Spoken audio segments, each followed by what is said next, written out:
Hello दोस्तों, नमस्कार। मैं शिवरोज सिंह अपने चौथे वीडियो के माध्यम से आप सबसे जुड़ने आया हूं। आज के मेरे वीडियो का विषय है स्वदेशी और बहिष्कार आंदोलन। हम स्वदेशी और बहिष्कार को समझे इसके पूर्व हम समझने का प्रयास करते हैं कि स्वदेशी और बहिष्कार आंदोलन का जन्म ही क्यों हुआ। पिछले वीडियो में हमने पढ़ा था कि 1905 में लॉर्ड कर्जन ने बंगाल का विभाजन कर दिया और बंगाल की एकता को खंडित करने का प्रयास किया। इससे ही स्वदेशी और बहिष्कार आंदोलन का जन्म हुआ। लॉर्ड कर्जन की इस विभाजनकारी नीति के कारण से पूरा बंगाल जलने लग गया। बंगाल की चिंगारी धीरे धीरे पूरे भारत में फैलने लग गई और भारत के विभिन्न भागों में अंग्रेज हुकूमत का विरोध होने लगा।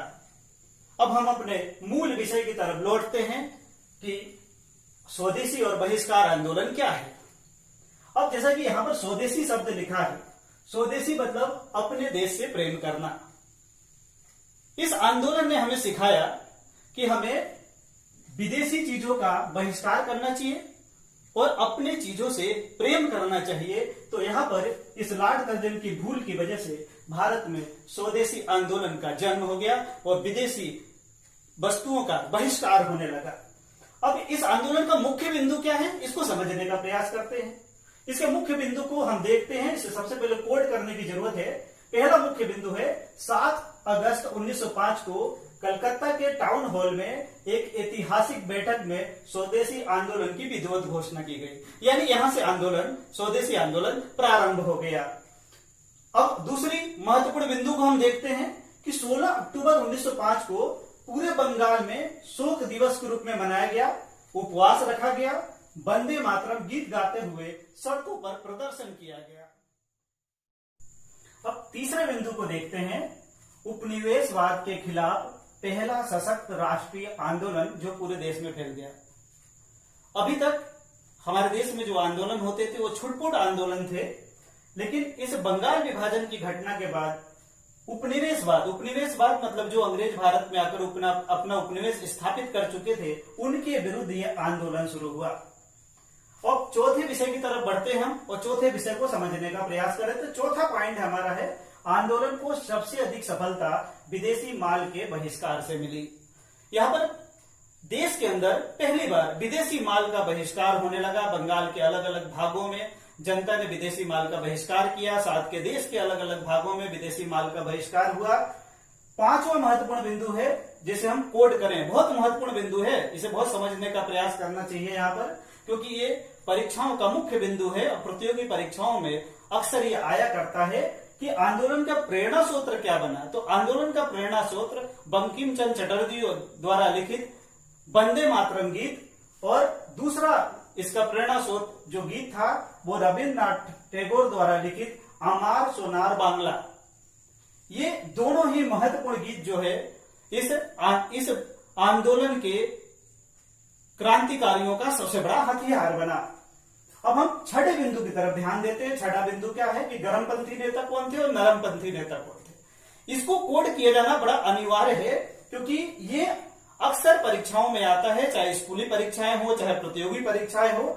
जैसे यहाँ पर जब हम गर्म दल के नेताओं की बात करते हैं, क्योंकि यहाँ पर अब धीरे धीरे गर्म दल के नेता भी इस आंदोलन में सक्रिय हो गए थे, तो हम पहले महत्वपूर्ण नेता को देखते हैं। गर्म दल के नेताओं को हम लाल, बाल और पाल के नाम से जानते हैं। तो लाल कौन है?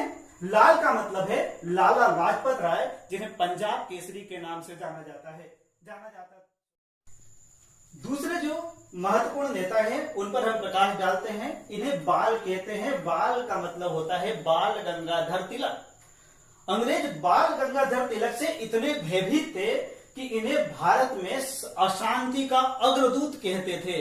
बाल गंगाधर तिलक जो लेख लिखा करते थे और बाल गंगाधर तिलक जो राष्ट्र के अंदर लोगों को प्रेरित करते थे, उसकी गूंज लंदन तक सुनाई पड़ती थी। इसे कोड किया जाना बड़ा आवश्यक है।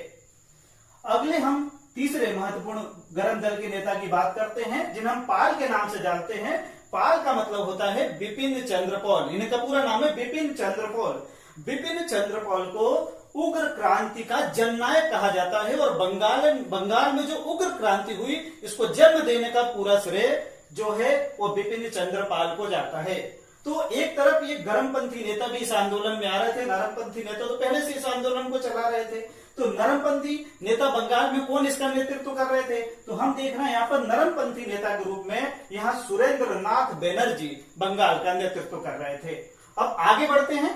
अब ये आंदोलन कैसे राष्ट्रीय आंदोलन के रूप में परिवर्तित हो गया, इसको समझने का प्रयास करते हैं। तो पांचवा हमारा बिंदु है, आंदोलन को राष्ट्रीय स्तर पर नेतृत्व कैसे मिला। तो यहाँ पर बिल्कुल सीधा सीधा समझने का हम प्रयास करते हैं और ये और भी महत्वपूर्ण हो जाता है समझने के लिए हमारे लिए।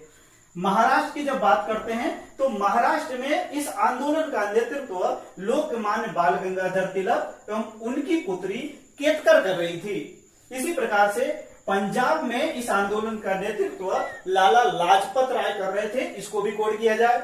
अब दिल्ली में कौन इसका नेतृत्व कर रहा था? दिल्ली में इस आंदोलन का नेतृत्व सैयद हैदर खां कर रहे थे और इसी प्रकार से मद्रास प्रेसिडेंसी में इस आंदोलन का नेतृत्व सुब्रमण्यम अय्यर और चिदम्बरम पिल्ले कर रहे थे।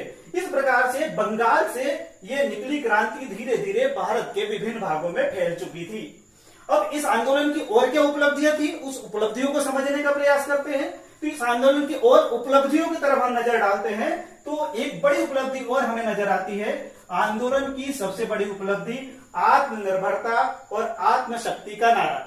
इस आंदोलन में यह बिल्कुल स्पष्ट रूप से कहा गया कि हम आत्मनिर्भर बने, हम ब्रिटिश हुकूमत का गुलाम न बने, तो ही हम ब्रिटिश हुकूमत को भारत से बाहर कर सकते हैं।